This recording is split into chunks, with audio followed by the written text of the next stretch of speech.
Hello everybody, this is Joshua Krieger at Creed Sports Talk here to give you another video. And today I realize I haven't done a lot of MLB videos, but today is finally the day for that first video on the MLB. So we had three major things that happened. Bryce Harper signed with the Phillies, Manny Machado signed with the Padres, and Nolan Arenado re-signed with the Colorado Rockies. Now, these are three major things that happened in the MLB, and the first thing I'll talk about is Manny Machado. Now, Manny Machado, he signed a 10-year, $300 million deal with the Padres with an opt-out in the fifth year. Now, to me, this is a very interesting decision for Manny Machado. I thought he would go to a more serious contender, but the Padres are on the brink of contending for a World Series.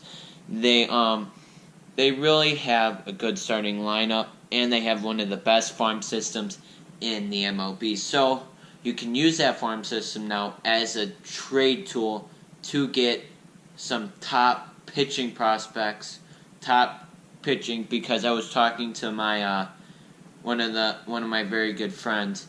He said that the Padres they have a good starting lineup, but they do not have the pitching. So with the best farm system in the MLB, they are able to make a move like that. Now they also have Eric Hosmer, who they signed, who was their big free agency signing last year, and he's a good first baseman. He's a good hitter. I think he and Machado are going to work very well together. Now, this is really going to make it tough on the National League. You have the Padres, the Dodgers, the Rockies, who I'm going to talk about later in this video. The Phillies. The Phillies are in the National League. The Brewers, the Cubs, the Cardinals, the Cincinnati Reds are in a walk in the park now that they got Sonny Gray, Alex Wood, Yusei Puig. It's going to be a pretty interesting National League this year, I think. But this is going to make it tougher for teams like the Brewers, the Cubs, all those other contending teams to make a run at a World Series. Now, the next big signing I would like to talk about is Nolan Arenado. Now, Nolan Arenado signed an 8-year, $260 million deal with the Colorado Rockies, and he said publicly he wants to stay there, so really I think he would have stayed there no matter what. But really, they got a really good starting lineup. Trevor Story, Arenado, of course, Charlie Blackmon, and then Parra. And they're all batting over 275. They can all hit home runs. Charlie Blackmon, he led them in hits this year. So I really like their starting lineup, but I don't like their pitching. Their starting pitching very well. There's not really a top-tier ace in that starting pitching lineup, but I really like their closer Wade Davis, who signed a 3-year, $20-something million deal. I believe he's in his last year of that deal. He's a very good closer. I like him as closer. But really, I don't know if they're still gonna win their division this year. I mean, you still got the Dodgers, a good Diamondbacks. You got the Padres with Manny Machado. That's a tough division to deal with. There's no give me games that you're really gonna win for sure unless you throw it away. So I mean, this is a good sign. They really wanted to keep their star player. He wants to be there. This is good for Nolan Arenado, but I'm not sure if this is really gonna help the Rockies contend. And plus, you're taking a lot of money to one star player too. That's unless you're going to pay the penalty taxes, then you might have to give up some of your pieces. But I like this signing for the Colorado, re-signing him. He's very good. He's going to be great for the Colorado Rockies, and he's good for the organization of that team. Now, the next player, last but not least, Mr. Bryce Harper. Now, Bryce Harper did not have a very good season this year to his standards. He struck out a lot, but and he hit a decent amount of home runs. He did win the home run derby this year, which was kind of fun. But really,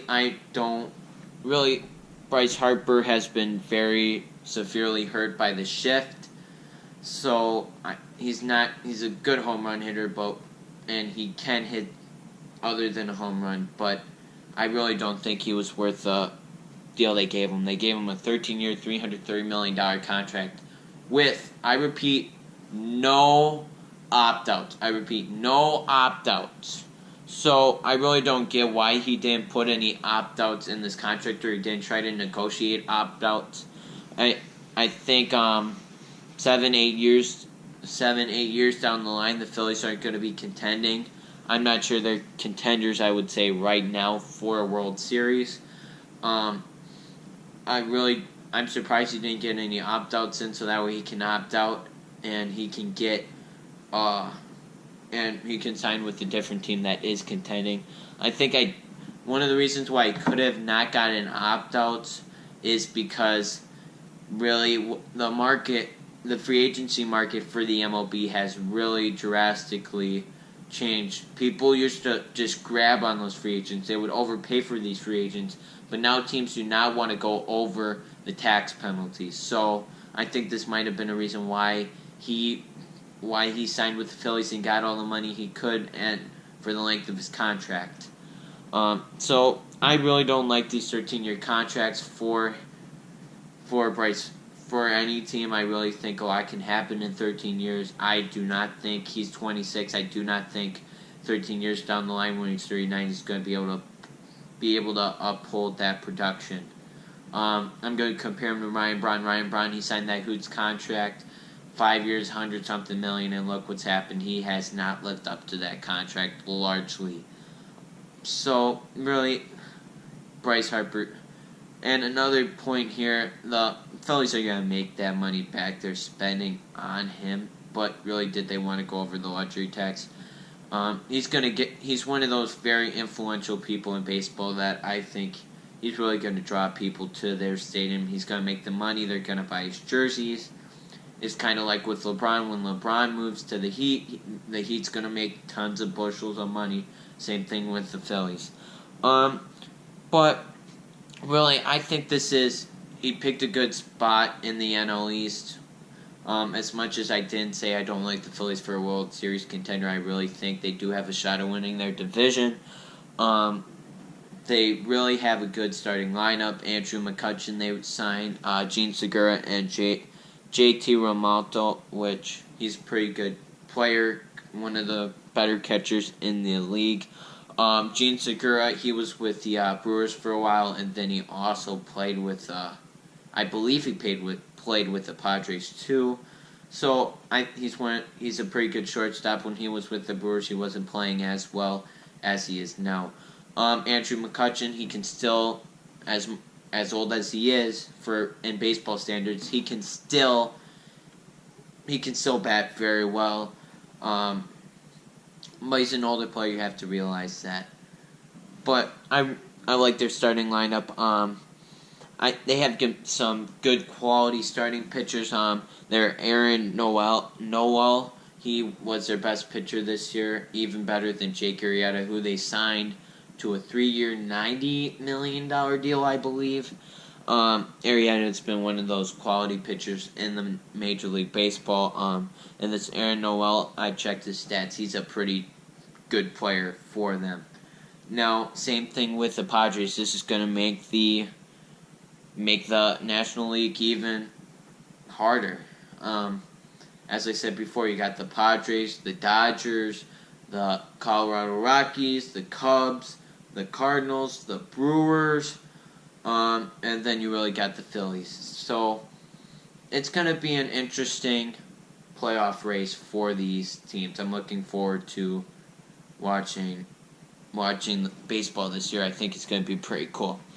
So that is the end on this video for today, guys. As I said before, I really haven't done a lot of MLB videos. If you want me to do more, put a like button down. I'm thinking about picking my winners for the divisions of the MLB. Those videos are coming out shortly. I need to work on getting some more information on these teams. So that's coming out later. But really, I wanted to talk about these three signings, recap them in one big video. So that's it for today. Please subscribe, like this video, turn those post notifications on so that way every time I do upload, you'll get that video right away. So thanks for watching and have a great day.